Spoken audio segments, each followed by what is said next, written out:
ഹിന്ദു പുരാണങ്ങളിൽ എല്ലാ ദേവകൾക്കും വിവിധങ്ങളായ വാഹനങ്ങൾ ഉള്ളതായി കാണാം. മഹാദേവന് നന്ദി, മഹാവിഷ്ണുവിന് ഗരുഡൻ, ദുർഗയ്ക്ക് സിംഹം.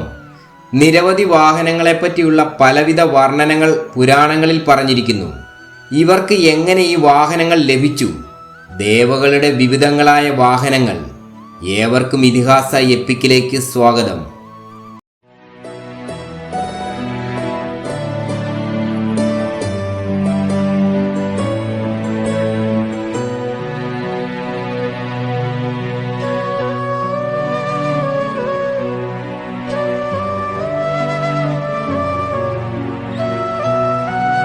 മഹാദേവന്റെ വാഹനമാണല്ലോ നന്ദികേശൻ.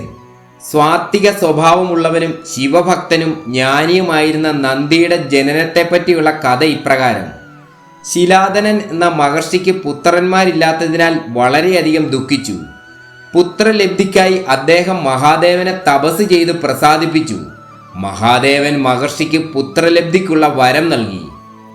തുടർന്ന് യാഗത്തിനായി നിലമുഴുതപ്പോൾ 3 കണ്ണുകളും 4 കൈകളും ജടാധാരിയുമായ ഒരു ശിശുവിനെ മഹർഷിക്ക് ലഭിച്ചു. ആ അത്ഭുത ശിശുവിനെ കണ്ട് ആശ്ചര്യപ്പെട്ട ശിലാദനൻ കുട്ടിയെ സന്തോഷത്തോടെ എടുത്ത് സ്വന്തം ആശ്രമത്തിലേക്ക് പോയി. എന്നാൽ ആശ്രമത്തിലെത്തിയപ്പോൾ ശിശുവിൻ്റെ രൂപം മാറി അതൊരു സാധാരണ ശിശുവായി മാറി. ആ കുട്ടിയായിരുന്നു നന്ദികേശൻ. നന്ദികേശൻ ശിലാദനന്റെ പുത്രനായി വളർന്നു. അവൻ്റെ ഉപനയനക്രിയകളെല്ലാം മഹർഷി കൃത്യസമയത്ത് തന്നെ നടത്തി. അവന് 10 വയസ്സ് പൂർത്തിയായപ്പോഴേക്കും അവൻ മഹാപണ്ഡിതനായി മാറിക്കഴിഞ്ഞിരുന്നു.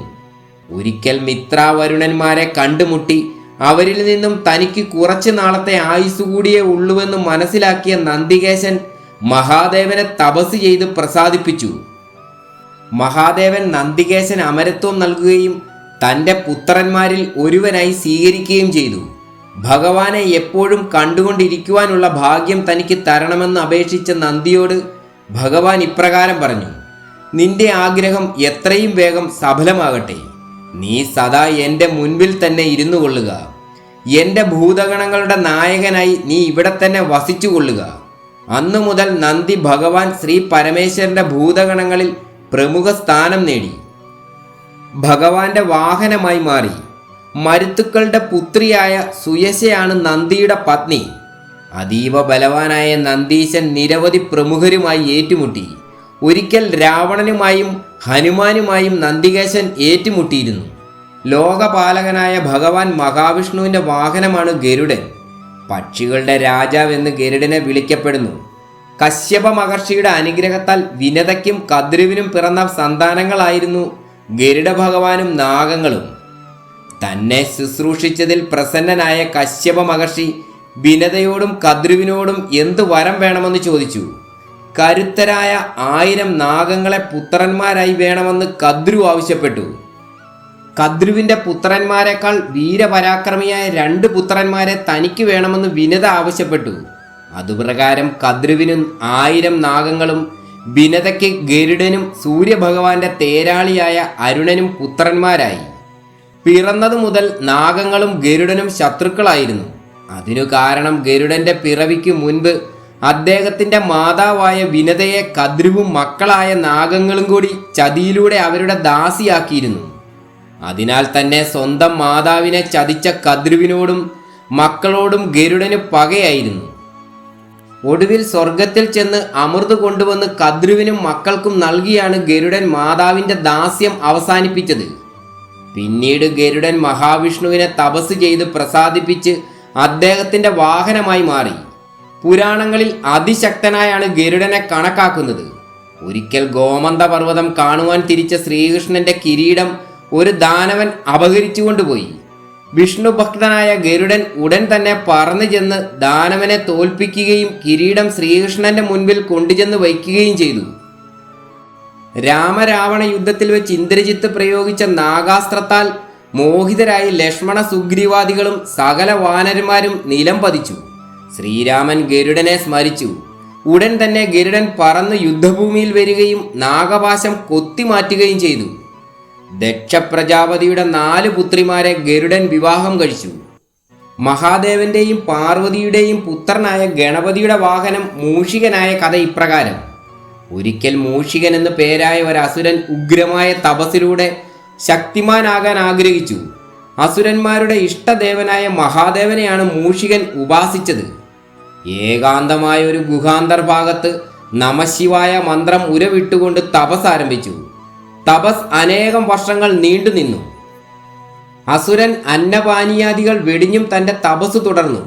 തപസിന്റെ തീഷ്ണജാലകൾ ഭൂസ്വർഗ പാതാളങ്ങളെ ചുട്ടുപൊള്ളിച്ചു. ഹിമഗിരി ശൃംഗങ്ങൾ ഉരുകി ഒലിക്കുവാൻ തുടങ്ങി. അസുരന്റെ തപസിന്റെ ചൂട് കൈലാസത്തിലും എത്തി. അസുരന് വരം നൽകിയാലുള്ള ഭവിഷ്യത്ത് നന്നായി അറിയാവുന്ന മഹാദേവൻ അസുരന്റെ തപസ്സിന് ഭംഗം വരുത്തുവാൻ സ്വന്തം ഖണ്ഡാഭരണമായ സർപ്പത്തിനോട് ആവശ്യപ്പെട്ടു. മഹാദേവന്റെ ആജ്ഞപ്രകാരം സർപ്പം മൂഷികൻ തപസ് ചെയ്യുന്ന ഗുഹയിലെത്തി. ഉഗ്രമായ ശീൽക്കാരത്തോടെ ആ സർപ്പം അസുരന്റെ നേർക്ക് ചീറ്റി. ശരീരത്തിലൂടെ ഇഴഞ്ഞു കയറി തപസ് മുടക്കുവാൻ ശ്രമിച്ചു. അതികഠിനമായി തപസ് ചെയ്ത മൂഷികന്റെ പുരികക്കൊടി പോലും ചലിപ്പിക്കുവാൻ സർപ്പത്തിനായില്ല. തൻ്റെ പ്രിയ ഭക്തന്റെ അചഞ്ചലമായ ഭക്തിയിൽ സംപ്രീതനായ മഹാദേവൻ പ്രത്യക്ഷനായി എന്തു വരമാണ് വേണ്ടതെന്ന് ചോദിച്ചു. ഇത് കേട്ട് അസുരൻ ഇപ്രകാരം പറഞ്ഞു: ഭഗവാനെ, ഈ ഉള്ളവൻ ത്രിലോകാധിപത്യം ആഗ്രഹിക്കുന്നു. സ്വർഗം, ഭൂമി, പാതാളം എന്നിവിടങ്ങളിൽ അനിഷേധ്യനായ ചക്രവർത്തിയായി എനിക്ക് വാഴണം. സാധാരണ ദേവന്മാരോ അസുരന്മാരോ മനുഷ്യരോ തന്നെ വധിക്കരുത്. അപ്രകാരം സംഭവിക്കട്ടെ എന്ന് മഹാദേവൻ അനുഗ്രഹിച്ചു. വരം ലഭിച്ചതോടുകൂടി അസുരൻ ദേവലോകം ആക്രമിച്ച് ഇന്ദ്രനെ പരാജയപ്പെടുത്തി സ്വർഗാധിപത്യം നേടി. പാതാളദേശത്തുള്ള അസുരന്മാരെ ഒന്നിപ്പിച്ച് അവരോടൊപ്പം ഭൂമിയിൽ സകല ദുഷ്ടപ്രവർത്തികൾക്കും നേതൃത്വം നൽകി. മഹർഷിമാരെ ആക്രമിക്കുന്നത് അസുരന്റെ ഇഷ്ടവിനോദമായിരുന്നു. ആശ്രമങ്ങൾക്ക് തീയിട്ടു. സജ്ജനങ്ങളെ ഹിംസിച്ചും എങ്ങും അശാന്തിയും അക്രമവും കളിയാടി. മഹർഷിമാരുടെ ദീനരോധനം മഹാദേവന്റെ കാതിലുമെത്തി. നാരദനും ബ്രഹ്മദേവനും മറ്റ് ദേവകളും കൈലാസത്തിലെത്തി മഹാദേവനോട് പറഞ്ഞു: മഹാപ്രഭു, അങ്ങിത് കേൾക്കുന്നില്ലേ? അങ്ങയുടെ അനുഗ്രഹം 3 ലോകത്തിനും ശാപമായി മാറിയിരിക്കുന്നു. എന്താണ് ഇതിനൊരു പരിഹാരം? അങ്ങ് തന്നെ പറഞ്ഞാലും. ഇത് കേട്ട മഹാദേവൻ ദേവകളോടായി പറഞ്ഞു: നിങ്ങൾ വിഷമിക്കേണ്ട. നിങ്ങൾക്കുണ്ടായ സകല ദുരിതങ്ങൾക്കും ഉടൻ അറുതി വരും. എൻ്റെ വത്സലപുത്രനായ ഗണപതി അവനെ കീഴടക്കും. ഇത് കേട്ട പാർവതീദേവി മഹാദേവനോട് പറഞ്ഞു: അങ്ങ് എന്താണ് ഈ പറയുന്നത്? കുട്ടിത്തം വിട്ടുമാറാത്ത ഈ പിഞ്ചു ബാലകനോ അസുര ചക്രവർത്തിയെ കീഴ്പ്പെടുത്തുന്നത്? ദേവി എന്തിനു ഭയക്കണം? നമ്മുടെ അനുഗ്രഹമുണ്ടെങ്കിൽ ഗണപതിക്ക് ഇതെത്ര നിസാരം. പിന്നീട് മഹാദേവൻ ഗണപതിക്ക് സകല ദിവ്യായുധങ്ങളും നൽകിയ ശേഷം പറഞ്ഞു: ഭൂതഗണങ്ങൾക്ക് നാഥനായി ഈ ലോകത്തിന്റെ വിഘ്നങ്ങൾ അകറ്റിയാലും അസുരനെ ജീവനോടെ നമ്മുടെ മുൻപിൽ എത്തിക്കുക. ഗണപതി മാതാപിതാക്കളുടെയും ബ്രഹ്മാദി ദേവകളുടെയും അനുഗ്രഹത്തോടെ ഭൂതഗണ സേനയെയും നയിച്ച് അസുരന്മാരുമായി ഏറ്റുമുട്ടി. ഗണപതിയും മൂഷികാസുരനുമായുള്ള പോരാട്ടം വളരെ നാളുകൾ നീണ്ടുനിന്നു. ഒടുവിൽ അസുരൻ തളർന്നു വീണു. എങ്കിലും ശൗര്യം കുറയാതെ അസുരൻ വീണ്ടും പോരിനിറങ്ങി. ഈ അസുരന് മഹാദേവന്റെ വരബലമുള്ളതിനാൽ വധിക്കുവാൻ സാധ്യമല്ല. അതിനാൽ മഹാഗണപതി തൻ്റെ ശക്തി കൊണ്ട് മൂഷികാസുരനെ എലിയാക്കി മാറ്റി. അവനെ തൻ്റെ കൈക്കുമ്പിളിലെടുത്ത് മഹാദേവന്റെ മുൻപിൽ കാഴ്ചവെച്ചു. സന്തുഷ്ടനായ മഹാദേവൻ പറഞ്ഞു: ഗണനായകനായ നീ വിഘ്നവിനാശകനായി സർവാരാധ്യനായി വാഴുക. ഈ മൂഷികൻ എന്നും ഒരു ആശ്രിതനായി നിന്റെ കൂടെ ഉണ്ടാകും. അന്നു മുതലാണ് എലി ഗണപതിയുടെ വാഹനമായി മാറിയത്. ദുർഗാദേവിയുടെ വാഹനം സിംഹമായതിനു പിന്നിൽ 2 കഥകൾ പുരാണങ്ങളിൽ കാണുന്നു. പരാശക്തി ദുർഗാദേവിയായി അവതരിച്ചത് മഹിഷാസുരനെ നിഗ്രഹിക്കാനായിരുന്നു. അതിനാൽ ദേവിയുടെ മറ്റൊരു നാമമാണ് മഹിഷാസുരമർദിനി. മാർക്കണ്ഡേയ പുരാണത്തിലെ ഒരു അധ്യായമായ ദേവി മാഹാത്മ്യത്തിൽ ദുർഗാദേവി ത്രിമൂർത്തികളുടെയും മറ്റു ദേവകളുടെയും ശക്തികൾ കൂടിച്ചേർന്ന് അവതാരമെടുത്തതാണെന്ന് പറഞ്ഞിരിക്കുന്നു. ദേവി അവതാരമെടുത്തതിന് ശേഷം ഓരോ ദേവന്മാരും വിവിധങ്ങളായ ആയുധങ്ങളും ആടയാഭരണങ്ങളും ദേവിക്ക് സമ്മാനിച്ചു.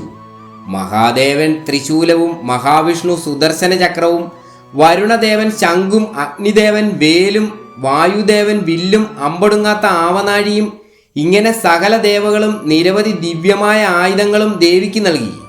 ദേവി സിംഹനാദം തോറ്റുപോകുമാർ അട്ടഹസിച്ചു. ദേവിയുടെ അട്ടഹാസത്തിൽ ഈ 7 ലോകങ്ങളും ഭയന്നു വിറച്ചു. ഭൂമി കുലുങ്ങി, സമുദ്രത്തിൽ തിരമാലകൾ ഉയർന്നു പൊങ്ങി. അപ്പോൾ ഹിമവാൻ ദേവിക്ക് ഒരു സിംഹത്തെ സമ്മാനിച്ചു. അതിൻ്റെ രോമരാജികൾ സൂര്യന്റെ രശ്മികളാൽ സ്വർണവർണ്ണത്തിൽ കാണപ്പെട്ടു. സിംഹത്തിന്റെ പുറത്തു വസിക്കുന്നവൾ എന്ന അർത്ഥത്തിൽ ദേവിയെ സിംഹവാഹിനി എന്നും അറിയപ്പെടുന്നു. ഇങ്ങനെ ഹിമവാൻ നൽകിയ സിംഹം ദേവിയുടെ വാഹനമായി മാറി. എന്നാൽ ദേവിയുടെ വാഹനം സിംഹമായതിനെപ്പറ്റി മറ്റൊരു കഥയും പുരാണത്തിൽ കാണുന്നു. ഒരിക്കൽ മഹാദേവൻ പാർവതി ദേവിയെ കാളി എന്ന് വിളിച്ച് കളിയാക്കി. ഇതിൽ ദുഃഖിതയായ പാർവതി ദേവി വനത്തിൽ പോയി തപസ് ആരംഭിച്ചു. ഈ സമയം ഒരു സിംഹം ദേവിക്ക് കാവലായി അമ്മയുടെ അടുക്കൽ തന്നെ ഇരുന്നു. എന്നാൽ ദേവിയുടെ തപസ് വർഷങ്ങൾ തുടർന്നു. സിംഹം ദേവിയുടെ അടുത്തു തന്നെ ഇത്രയും വർഷവും കാത്തിരുന്നു.